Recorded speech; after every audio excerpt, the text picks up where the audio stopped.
జై శ్రీరాముండి. పితృదేవతలకి ప్రీతిగా మనం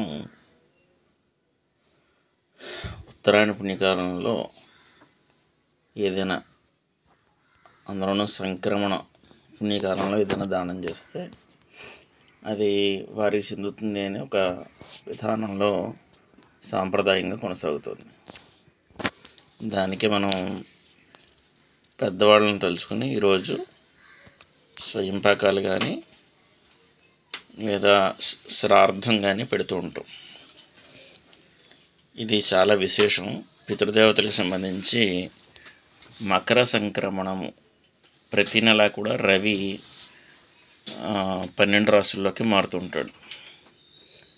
అయితే 12 రాశుల్లో మకర రాశిలోకి మారినప్పుడు మనం మకర సంక్రాంతి అంటాం.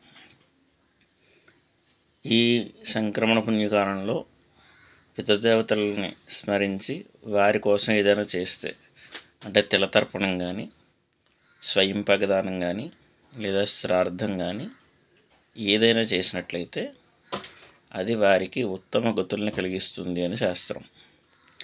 ఆ కారణం చేత ఈరోజు 2:45 ఉత్తరాయణ పుణ్యకాలం ప్రారంభమైంది.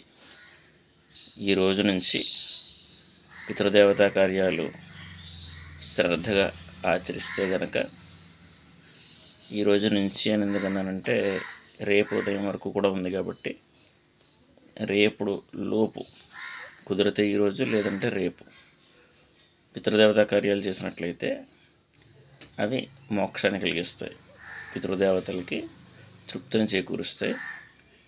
పిల్లలు లేనివాళ్ళు, వంశాభివృద్ధిని కోరుకునేవారు, అసలు వివాహమే కానివారు ఈ సంక్రమణ పుణ్యకాలంలో కనుక పితృదేవతలను ఉద్దేశించి దానాలు కానీ స్వయంపాకాలు కానీ చేసినట్లయితే ఖచ్చితంగా అవి సఫలీకృతం అవుతాయి. పితృదోషాలు ఉండడం వలనే సాధారణంగా వివాహాలు, సంతానం అనేది ఇబ్బంది కలుగుతుంది. వాటికి ఈ సంక్రమణం మన అవకాశంగా తీసుకుని సద్వినియోగపరుచుకోవాల్సిందిగా కోరుచున్నాను. జై శ్రీరామ్. అందరికీ కూడా సంక్రాంతి శుభాకాంక్షలు.